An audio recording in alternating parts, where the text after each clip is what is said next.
Shalom. Before I begin, I'd like to give all praises, honor, and glory to Yahweh Bahashem, Yahweh Shai Bahashem, Ruach Kudash.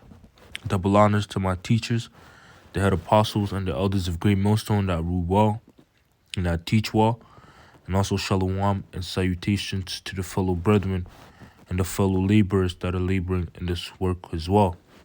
So I'm back once again through the spirit and power of Yahweh Bahashem Shai. And this lesson that I'm going to be getting into is going to be about the Israelite foreigners. You see, because what we have to understand is that there was a mystery, which is the mystery of the Gentiles. And that was something that was hidden, but the Lord revealed that to my teachers, the elders and apostles of Great Millstone. Those are the men whom he chose to give this understanding to. And it's the fact that you would have Israelites looking like these different nations, because you have 18 nations on the planet Earth. And the nation of Israel being one of that 18, you would have them being scattered amongst every other nation, all the other 17 nations, man, which that was done as a curse, somewhat of a shame, to shame the nation of Israel. You see? So let me get straight into it. This is Deuteronomy 28, and I'm going to start at verse 64, basically backing up the statement I just made, the fact that the nation of Israel will be scattered amongst these other nations, and it's actually a curse,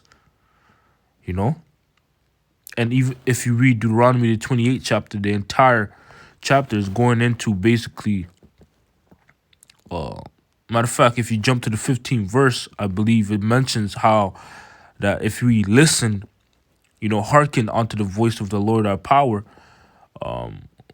he would bless us, And then when you jump down, it tells you if we disobey the voice, of the Lord our power, we will be cursed. And it lists different curses that will come upon us, man, which serves as indicators for you to pinpoint who the Israelites are. You see? And one of those indicators is the fact that Israelites will be scattered amongst these different nations. They're going to look like these other nations, but the spirit within them is going to be that of an Israelite. Because, matter of fact,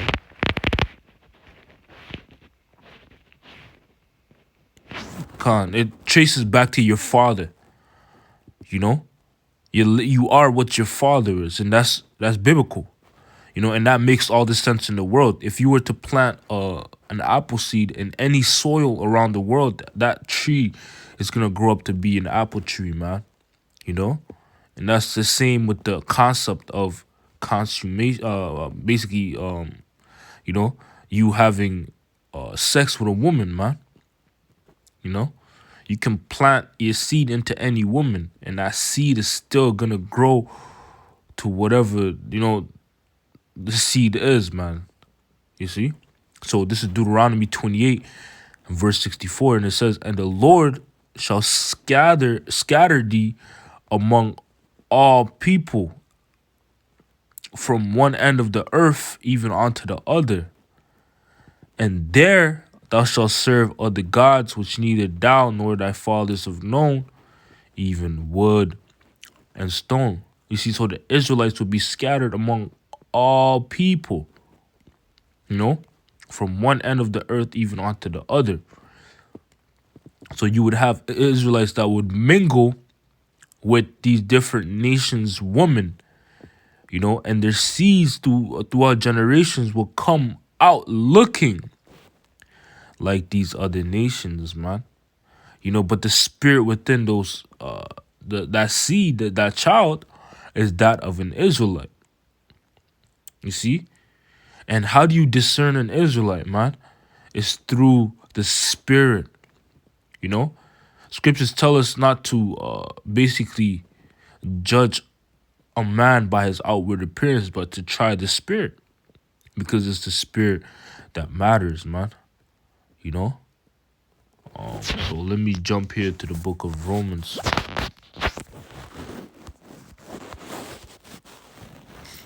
chapter 8 and verse 16. And it reads, the spirit itself beareth witness with our spirit that we are the children of the Most High. And what is the spirit, that bears witness with our spirit? The spirit is concerning the words of Yahweh Shai, So the words of Yahweh Shai would bear witness with our spirit, meaning it would resonate with an Israelite spirit. You see, matter of fact, let me prove that. This is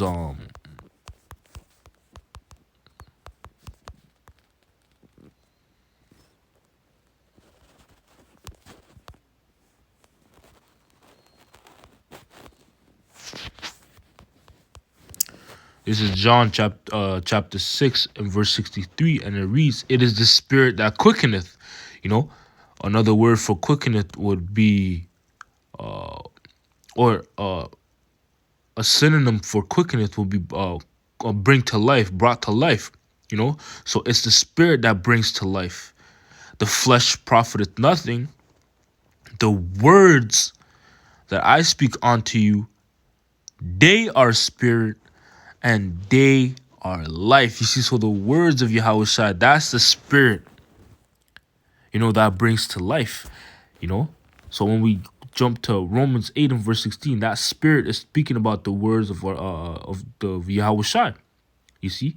So it says the spirit itself bear witness with our spirit. So the scriptures, the words of Yahweh Shai, they bear witness with our spirit. They would resonate with our spirit, That's that spirit of an Israelite, to basically indicate that he is a child of the Most High, man. You see, because the Lord only deals with the nation of Israel, and only an Israelite can gravitate to the words of the scriptures, especially when they're presented in their purest form. The proper gospel is preached unto them, and they can sing along to this song, so to speak, man. You see, so let me get this in the book of Psalms 137.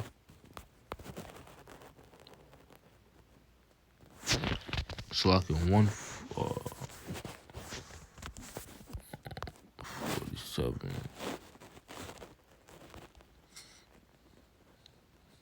This is Psalms 147 and verse 19, and it reads, he showeth his word unto Jacob, his statutes and his judgments unto Israel. He had not dealt so with any nation. And as for his judgments, they have not known them. Praise ye the Lord. Yahweh B'Hashem Yahushai. You see, so the words, of the Bible, the scriptures, they were only shown to the nation of Israel and not any other nation. You see, the Lord won't reveal his secrets or his words unto any nation. Oh, and that even proves to further back up that statement, Moses, he was given the commandments to give to a particular nation, man, and not the entire world. You see?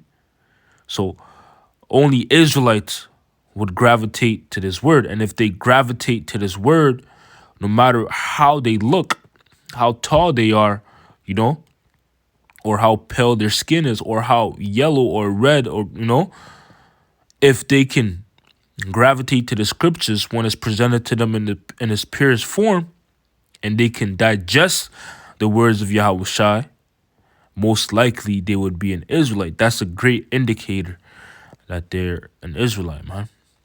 So with that, I hope this lesson was edifying through the spirit and power of Yahweh B'Hashem Shai. Until next time, Shalom.